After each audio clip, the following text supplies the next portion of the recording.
तसं नसतंय, कसं असतं माहिती का, तुम्ही पैसे भरता हे हक्क पैसे सगळे तुमचे जमा फॅमिली, तर आज मी खूप खुश आहे आणि याचं कारण म्हणजे माझ्या आहोंनी ना मला हे कानातलं केलंय बघा छोटंसं.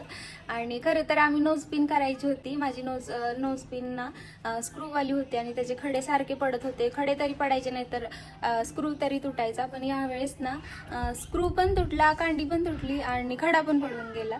आणि मग मी यांना अशी अट घातली होती की मला हे करायचं असेल ना तरच नोज पिन करायची, नाही तर करायची नाही म्हणून. आणि बरेच दिवस झालं आमचं चाललं होतं की करूया आणि फायनली मग आज केले बघा. आम्ही खाली गेलो होतो आता सोनाराच्या दुकानामध्ये आणि हे कानातलं केलं. तर ही छोटी आनंदाची मुमेंट तुमच्यासोबत शेअर करावी म्हणून मग मी घरी आल्यावर ब्लॉग घेते. तर हे असं 3 पाकळ्या आहेत अशा आणि त्या 3 पाकळ्यांना बाजूने एक छोटे छोटे डॉट आहेत. अशी डिझाईन आहे बघा ह्या कानातल्यांची. तुम्हाला इतकं दिसतंय का नाही काय माहिती बघा. तर तुम्हाला वाटत असेल की बाबा एवढं सुचेने काय एवढी खुश झाली, पण हेच माझ्यासाठी खूप मोठी गोष्ट आहे आणि त्यामुळे मग मी हॅप्पी आहे आज आणि खूप छान वाटते. मग हे बनवलं आधी आम्ही, हे करून घेतलं आणि मग नोज पिन पण करून घेतली आम्ही.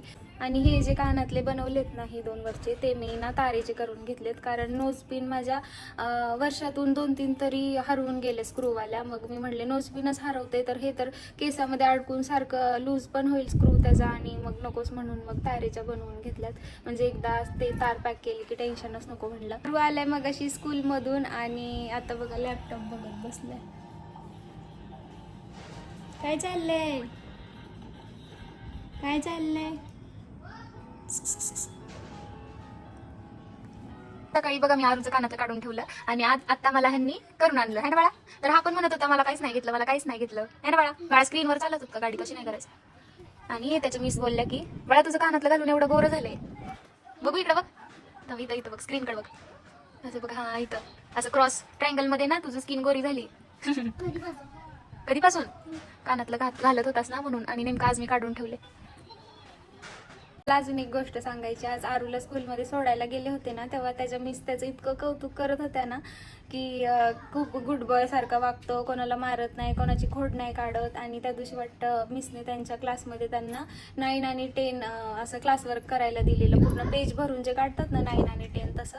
तर त्यांनी तुम्हाला दाखवेन मी. बघ बाळा ती बुक आण, का इंग्लिशची बुक आहे, मिसने अभ्यास द्यायला घेतली का? ती बुक मी तुम्हाला उद्या दाखवेन. ती मिसने अभ्यास द्यायला घेतली ती बुक, आता मॅथ्सची आणि इंग्लिशची दिली त्याला.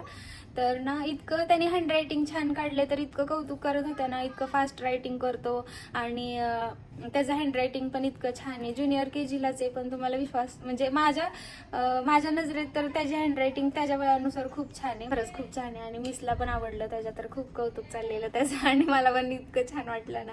त्यामुळे सकाळपासूनच थोडंसं हॅप्पी होतं आणि आता तर खूपच खुश झाले. म्हणजे असं लेडीजचं कसं असतं ना, एवढीशी गोष्ट मिळाली ती पण सोन्याची जरी असली ना तर ते एक्स्ट्राच जास्त कौतुक असतं त्यांना, तसं माझं पण आहे. आणि मग खुश आहे आम्ही आता दोघं. आणि खुश असलं तरी काम काही सुटत नाही आपल्याला, काम तर करायचंच आहे, दळण करायचं आहे, संध्याकाळचा स्वयंपाक आहे, अजून झाडलोट वगैरे सगळं राहिले. पण आता थोडंसं रेस्ट करणार आणि मग नंतर लागूया कामाला. ऍपल बिप्पल त्याला काय म्हणतात? पण त्याला काय म्हणतात? Apple, banana. पण त्याला काय म्हणतात? फ वरून काय? फ फ फ फ. काय बनवायचं आपण या क्लेचं? फर. फळ की फर? फर म्हणजे काय काय असतं त्यामध्ये? काय काय असतं सांग लवकर चल. त्यांना काय म्हणायचं? फर फळ. काय म्हणायचं? फर. ओके. तर आम्ही सगळं काम करायचं ठेवलं आणि बघा आम्ही काय बनवलं दोघांनी. डोरेमॉन वाटतंय का? लांबून वाटतंय थोडासा. चला आमचं लय काम पडलं आता. आम्ही काम म्हणजे मी काम करते, तुझं चालू राहू दे बाळा बनवायचं. ओके. हे बघा पसारा कसा करून ठेवलाय.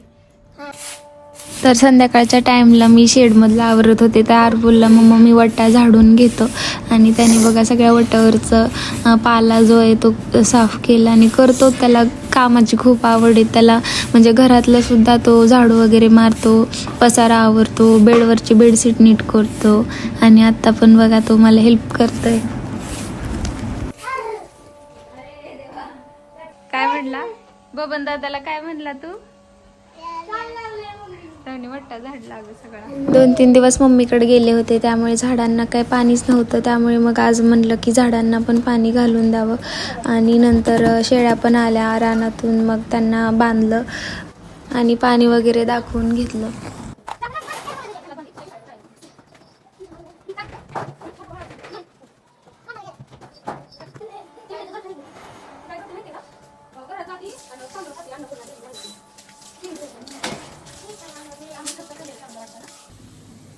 आता मी इकडं स्वयंपाक बनवते बघा. त्याच्यात कांदा परतायला टाकलाय. तर मामांनी मगाशी मटण आणून दिलं होतं, त्यामुळे मी इकडे मटणाची भाजी बनवते बघा. आणि मामा बोलले होते की फक्त सुकीच भाजी बनवा, पण सुकीने काय होणार, म्हणून मग मी अर्धी सुकी भाजी बनवली आणि अर्धा मटणचा रस्सा केला. आणि नंतर हे बोलले की मी नाही मटण खाणार, मग त्यांच्यासाठी अंड्याची भुर्जी आणि भाकरी बनवली. आणि मी नॉनव्हेज खाणार नव्हते, त्यामुळे मग माझ्यासाठी मी कढी, भात आणि भजी, पापड वगैरे तळले. असं 3 प्रकारचे स्वयंपाक झालेत आज बनवून. आणि मला इतका कंटाळा आला होता की पुढचे ब्लॉग काही घेतले नाही. डायरेक्ट मी जी ताटं बनवली होती त्या ताटांचाच एक व्हिडिओ घेतला आणि तोच आता अपलोड करते.